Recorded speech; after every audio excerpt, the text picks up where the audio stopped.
Bismillahir Rahmanir Rahim. Dear students, Assalamu alaikum to all of you.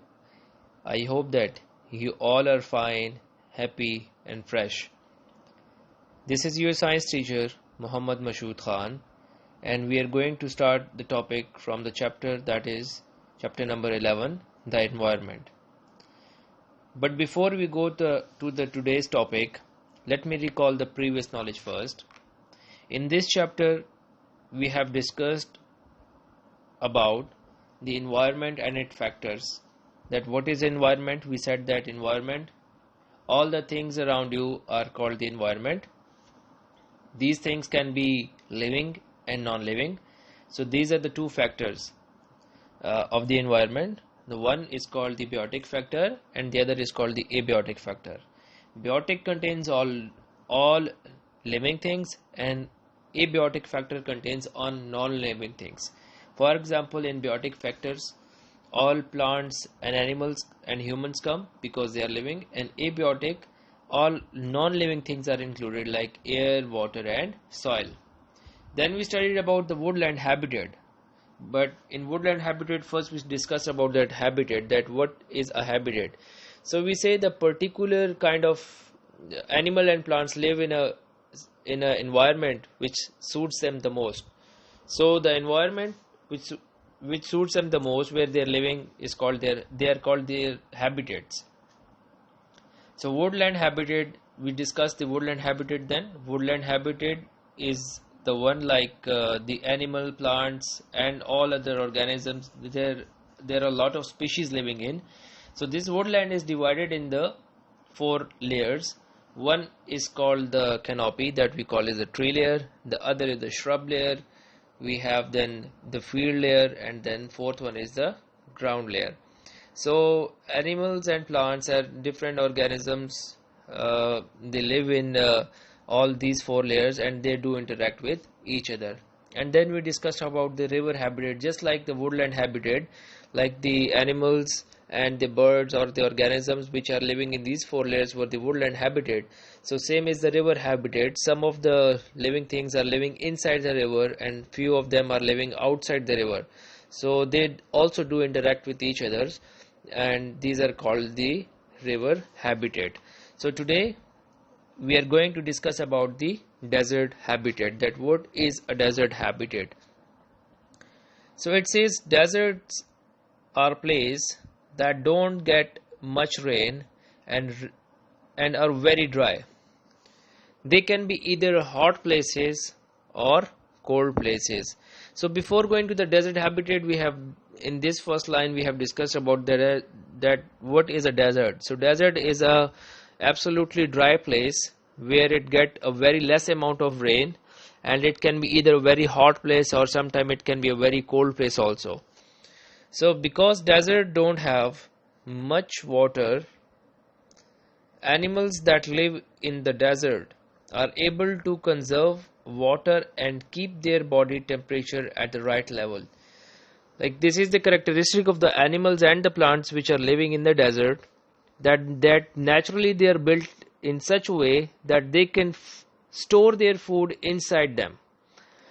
Like they are naturally built like this, because in the desert the food is very less. The food that is provided for them is very less. Like naturally the plants are very less because of the less water. So similarly the rain falls very less, in a very less quantity in the desert. So water is also less. So the plants and animals which are living in that conditions, they are naturally built in such a way that they can conserve the water and the food in their bodies. In the next slide we will discuss some desert plants. So what type of desert plants we have? Desert plants have roots that spread out a long way just beneath the surface of the ground. The roots can take in dew that forms on the ground. So this is a very unique kind of a structure they have, that plants which are grown in the desert, their roots are spreaded a very long way, they cover a lot of territory, and they are just beneath the surface. like they're just beneath the surface just because when the dew comes on the surface, so they absorb the dew, they absorb the moisture.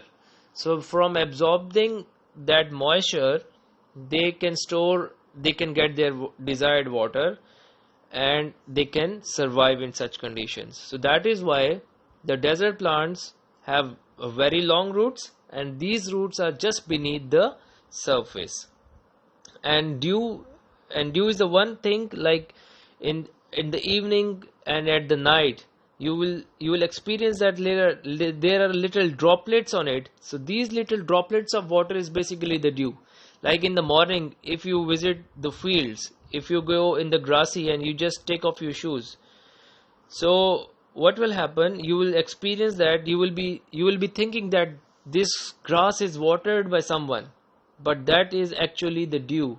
So these little water droplets which comes on the grass at night or in the evening, and they are till in the morning, till the morning they are there, so till they are evaporated there on the grass.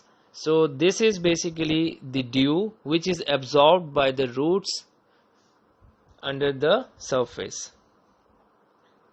So coming to the next slide, the leaves of plants like cacti are reduced to spines.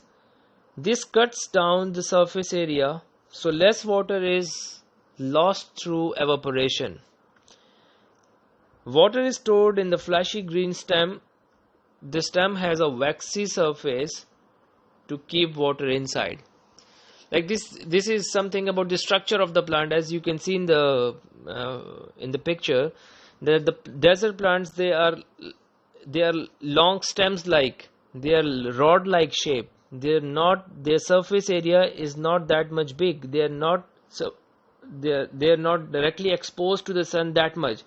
They are exposed, but their surface area is less. So because of their surface area is less, so evaporation takes less in them. So less water is evaporated because of their structure. And in the second part of the line in the slide, it is said that they are very fleshy green stem. They are fleshy from inside because they store their water in their stems for their bad times. If, like in deserts, the rainfall is very less, so they just absorb the moisture from the surface and they store it in their stems so they can survive for the longer period of time. This is how these plants survive. So if you have ever experienced a desert plant, it will be, if you just break it up, you will find that it will be a very juicy type of a stem. You will see that the water, maybe sometime some liquid will be coming out of it. So the liquid which will be coming out of the stem is basically the water which is stored in the stems.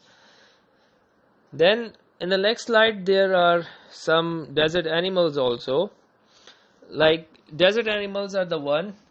Many desert animals are nocturnal. They sleep during the hot day and only coming out at night to hunt and feed. So this is some basic information about the desert animal, that they are nocturnal. Nocturnal are the type of animals. They do sleep in the morning at the whole day, and they come out at night. So this kind of animals which have such routine that they sleep in the whole day and they come out at night to hunt to feed and to get food, this is called the nocturnal. So desert animals are nocturnal most of the time. Like you can see in the picture, there is a mouse and there is a lizard. So whole day they are inside their protections, and they come out at night to get their food. So this is something about desert animals. So I hope that you have got this all, and if there will be